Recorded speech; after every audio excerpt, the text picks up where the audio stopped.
internal piston. This is the 87K. And this is the damage that can happen when you don't do oil changes, seal changes. Those hydraulic seals are completely gone, and you can see where it's been scrubbing the inside of the house.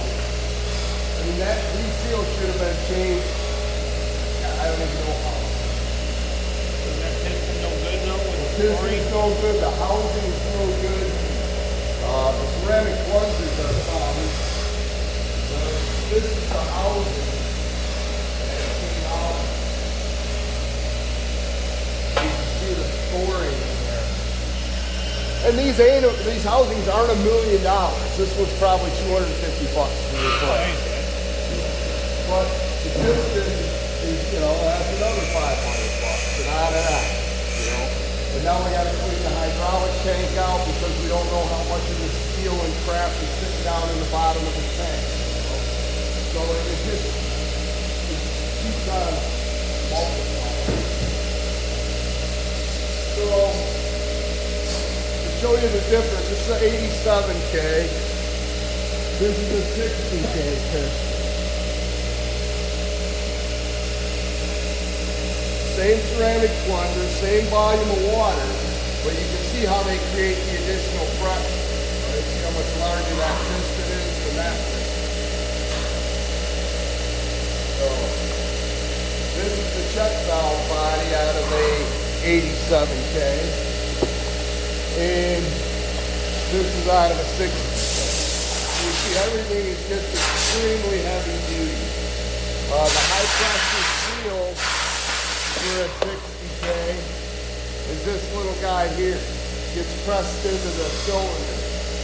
The high pressure seal for the 87K is a cartridge style. You're going to sell a lot of these for $459 a piece. It takes two to do it justified. So this is a real good consumable right here. I don't know what our margin is on it. These, as opposed to these 60K, you get the whole kit for like 135, 119, whatever it is. So the consumables are a lot cheaper on a 60K. You should get $600, $400 to $600 out of this seal. You're already getting $400 out of the 60K. So those are all factors when you're selling or talking to a customer about a Waterjet to consider.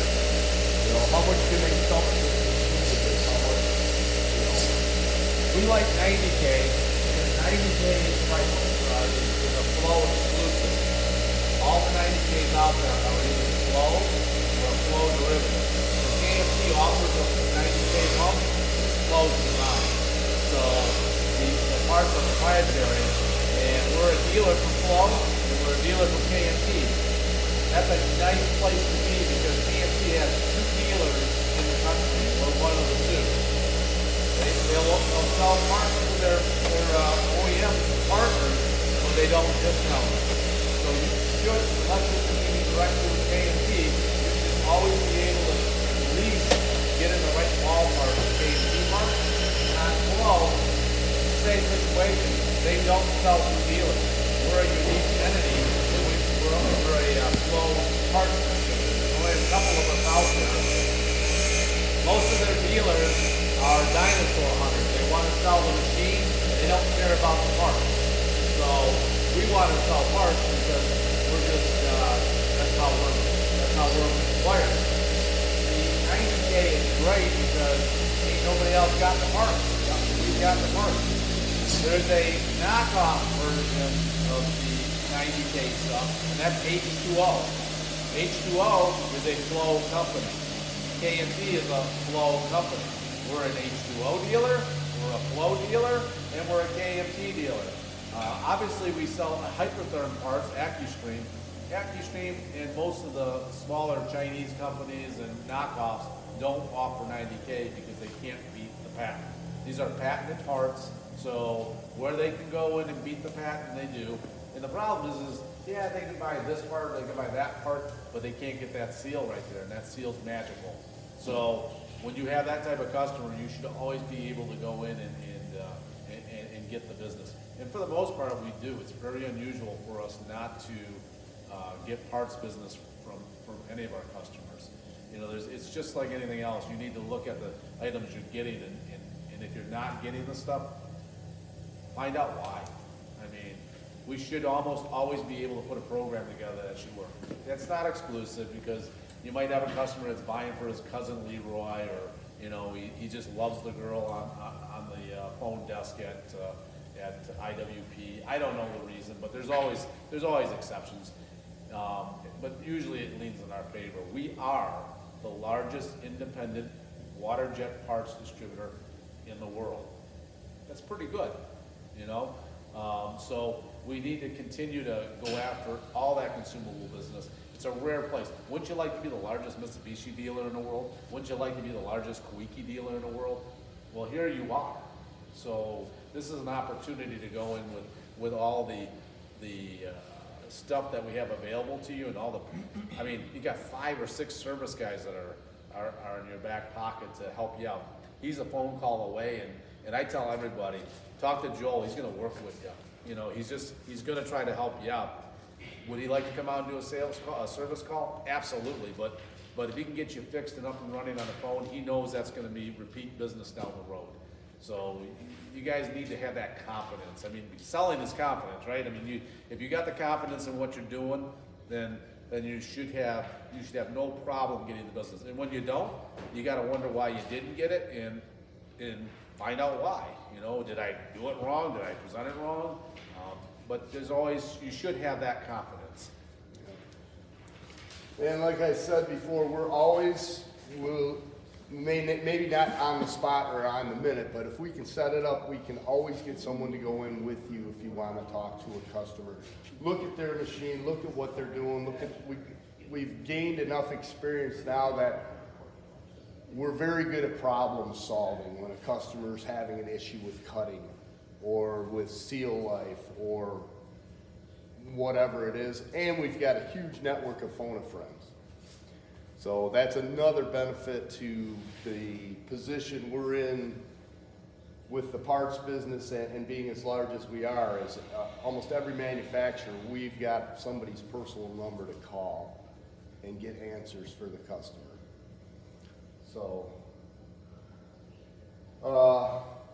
other than that, I really don't have a whole lot more. This is an old machine, an old flying bridge. You're gonna see a lot of these out there, the integrated flying bridge.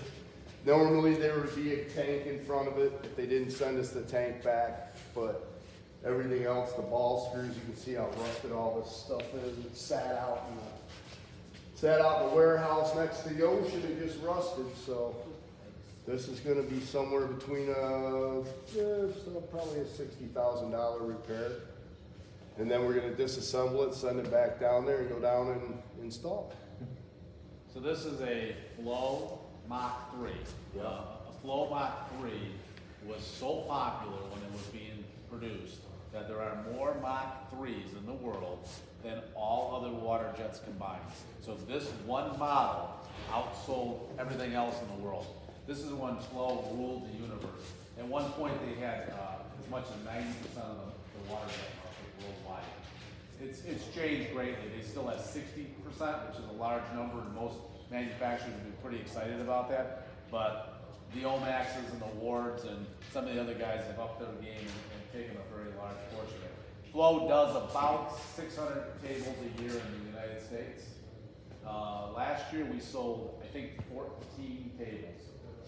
So here in Michigan, in Ohio, we did 14 tables. Through the advent of the Westbrook connections, we sold tables into Colorado. We sold them now into North Carolina. We're quoting machines, and we got a guy down in Alabama we just love. But we do a lot more everywhere than we did 10 years ago or even 5 years ago. But this is a pretty killer machine, and the relationship with Flow has just gotten better and better over the last several years.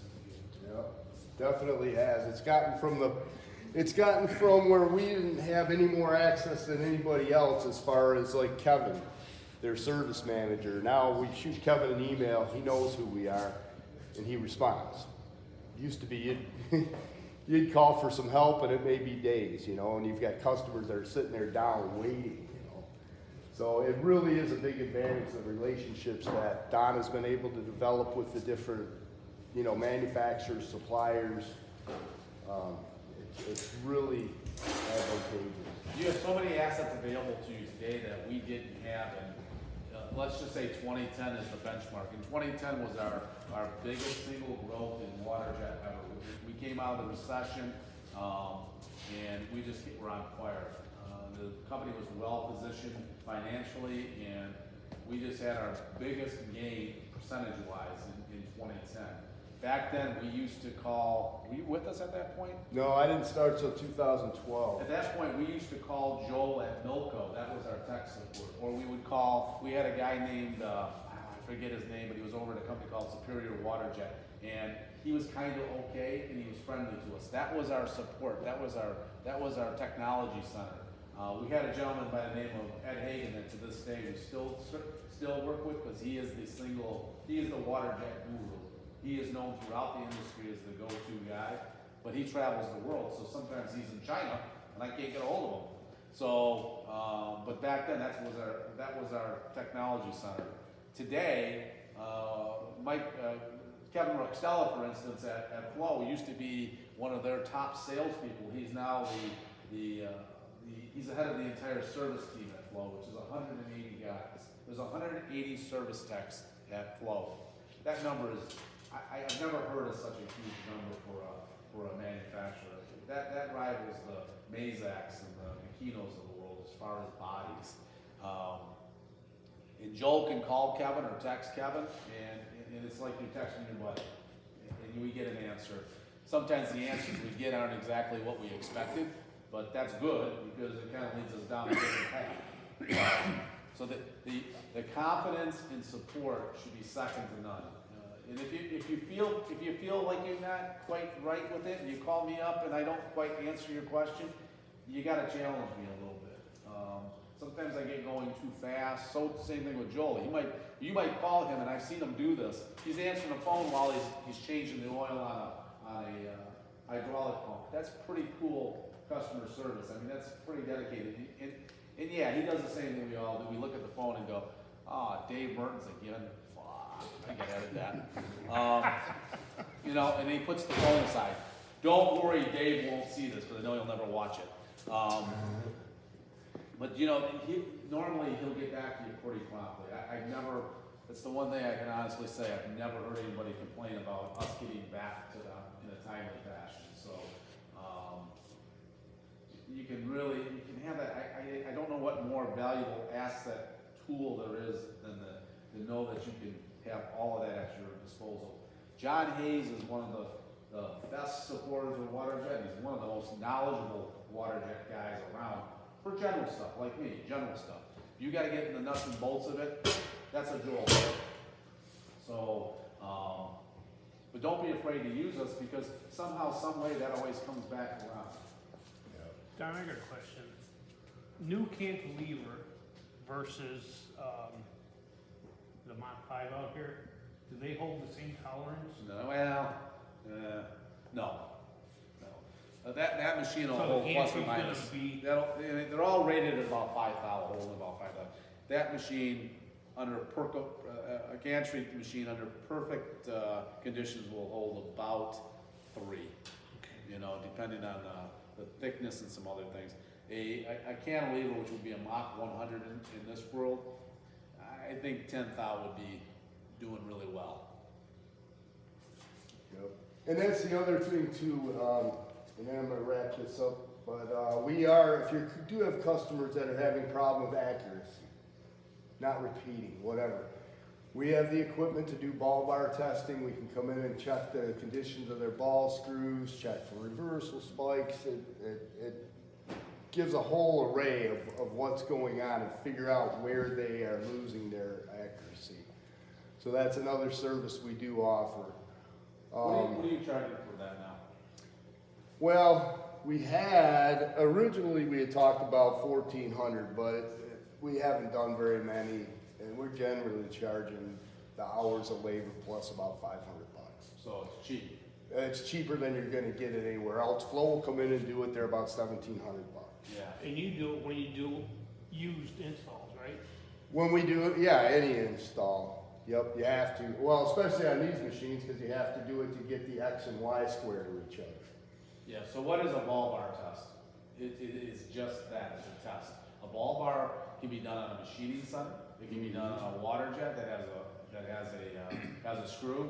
Anything that has a ball screw can be ball bar, okay? And what it does on a water jet, basically what we're gonna do is cut a circle. We're just cutting a circle, because a water jet doesn't cut a circle, it doesn't cut a radius, it cuts a series of tiny lines that connect. That's what makes the circle. Fab equipment works that way, whether it's a laser or a plasma or a water jet, it's cutting tiny little lines. So what that ball bar does is shows how accurate is that circle. It then has reference points that you can feed into the controller of the software controller, and you can make some physical adjustments to get it back within specs.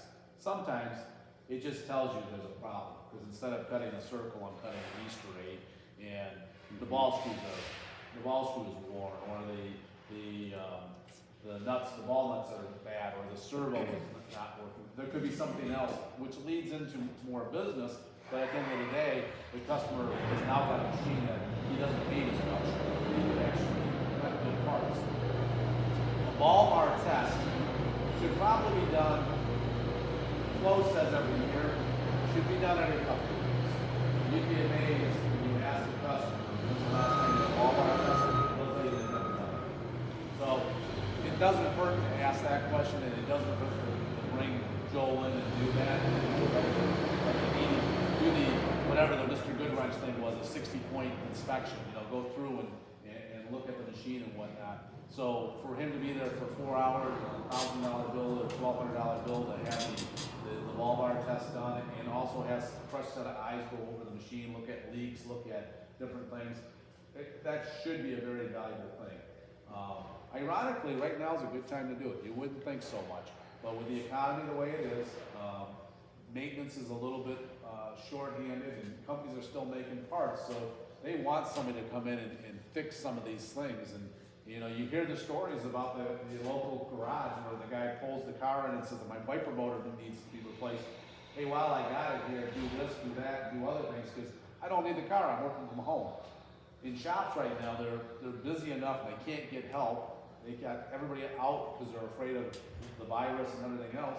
So it's a good opportunity to bring our guys in and have some of these things done.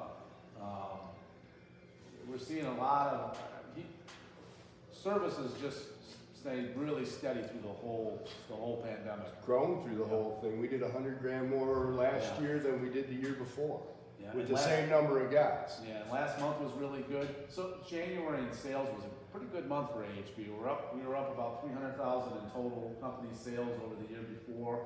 Consumables held their own. The water jet was dead nuts to the year before. The thing with Waterjet, it was $825,000 in sales. So Waterjet consumables was $825,000. There was no machinery. There was no water jets, there were no closed loops, there was no nothing. It was all nuts and bolts and seal kits and things like that. You just got to be aware of it. I mean, I just cannot stress enough, and I wish you all had 10 water jets in your territory. Some of you are lucky enough, like a Dave Mertens, where he's got some heavy hitters, and others of you right now don't have many water jets, but just about every one of your customers, and I do it as a joke usually, and everybody laughs about it, I go in and go, when are you ready to buy a water jet? And sometimes, the reason I do that is sometimes we get interest. If nothing else, it sets you apart from everybody else, that you actually are familiar with that technology. All right, well, has anybody got any questions for me? And just keep in mind as well, water jets is just the tip of the iceberg of what we do as a service. If you have a customer that has any need, at least give us an opportunity. Give me a call. See if it's something we work on. We work on just about everything. Brake presses, shears, rolling machines, you name it. If it's got a motor, linear, rail and bearings, sensors, whatever, we'll take a look at it. And we are very successful. And that's not tooting my own horn. We just have a very good success rate. And my guys are very professional. Customers love them. They may not always love the bill when they get it. You're gonna find there's a whole lot of, whatever it takes. We gotta have this machine up and running, and then they get the bill and say, what, it took that much? But we try to be as fair as we can. That's about it for me. It's all the wind I got. I gotta get to work. Appreciate it, man. Yeah, thanks, Joe. All right. Thanks for coming.